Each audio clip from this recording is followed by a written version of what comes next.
कि लकी आगे कुछ कह पाता, उसकी आंखें फटी की फटी रह गई थी। उसने अपने सामने जो देखा, उसके बाद उसे ऐसा लगा कि बंद छत के नीचे भी उसके ऊपर आसमान से आकर एक जोरदार बिजली गिर गई थी। उसके सामने एक लड़की खड़ी थी। वो लड़की और कोई नहीं बल्कि उसकी गर्लफ्रेंड डिम्पल ही थी। उसने एक पर्पल कलर का नाइट गाउन पहन रखा था। उसके काले घने बाल गीले थे और उसने उन्हें अपने कंधे पर फैला रखा था। उसकी खुशबू से ही ये चीज साफ पता चल रही थी कि वो अभी अभी नहा कर आई थी। डिम्पल, तुम यहाँ क्या कर रही हो? लकी को अपनी आंखों पर विश्वास ही नहीं हो रहा था। उसने 2 बार अपनी पलकें झपका कर देखा, लेकिन दोनों बार ही उसे अपने सामने डिम्पल ही नजर आई। तुम यहाँ क्या मेरा पीछा करते हुए आए हो लकी? डिम्पल ने उल्टा उसी के ऊपर पलटवार करते हुए कहा। लकी को देखकर उसके दिल की धड़कन भी तेज हो गई थी। उसे उम्मीद नहीं थी कि लकी यहाँ आ जाएगा। उसने ना तो सुबह से उसे फोन किया था और ना ही उसके मैसेज का कोई जवाब दिया था। वो अपने मन में सोचकर बैठी थी कि वो अगले दिन खुद ही उससे मिलकर बोल देगी कि उसकी तबीयत खराब थी। डिम्पल बेबी, क्या हो गया? किससे बात कर रही हो? अचानक से एक गबरू जवान सा लड़का दरवाजे के पास आकर खड़ा हो गया था। उसने बनियान पहन रखी थी। लकी उसे पहचान गया था। साले राहुल के बच्चे, तेरी हिम्मत कैसे हुई मेरी डिम्पल को हाथ लगाने की? लकी ने जैसे ही राहुल को देखा, उसके तन बदन में मानो आग सी लग गई थी। वो उसे इस वक्त इतना बुरा मारना चाहता था, इतना बुरा पीटना चाहता था, जिसकी कोई हद सीमा नहीं थी। लकी जिस कॉलेज में पढ़ता था, राहुल और डिम्पल भी उसी में पढ़ते थे और वो कॉलेज राहुल के फादर का ही था। डिम्पल ने राहुल के पिता की एक कंपनी में जॉब पकड़ ली थी और राहुल उस पर बहुत लाइन मारता था। लकी ने 1-2 बार डिम्पल को उससे दूर रहने के लिए भी कहा, लेकिन डिम्पल ने उसे ये कहकर डाल दिया था कि वो सिर्फ अच्छे दोस्त थे।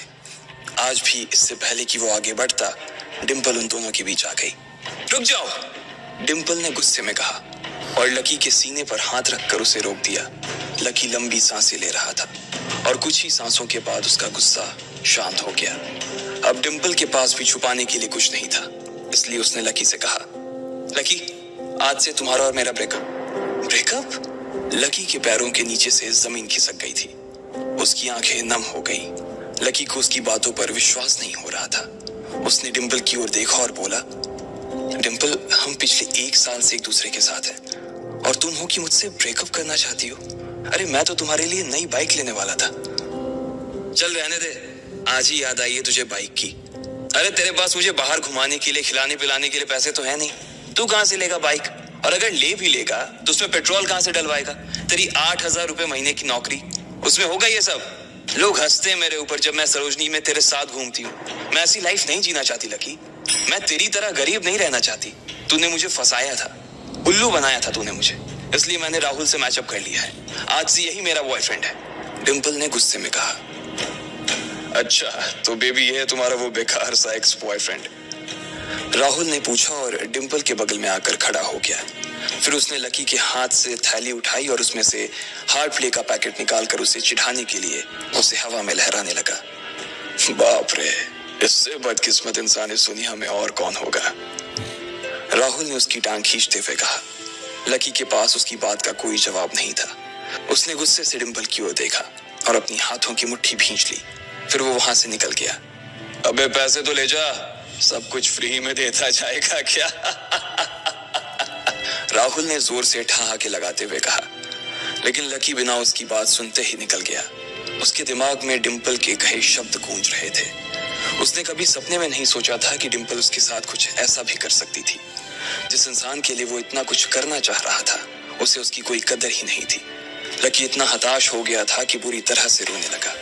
इस बार वो लिफ्ट से नहीं बल्कि सीढ़ियों से नीचे उतरा और एक सीढ़ी उतरने के साथ उसके आंसू आंखों से छलकते जा रहे थे।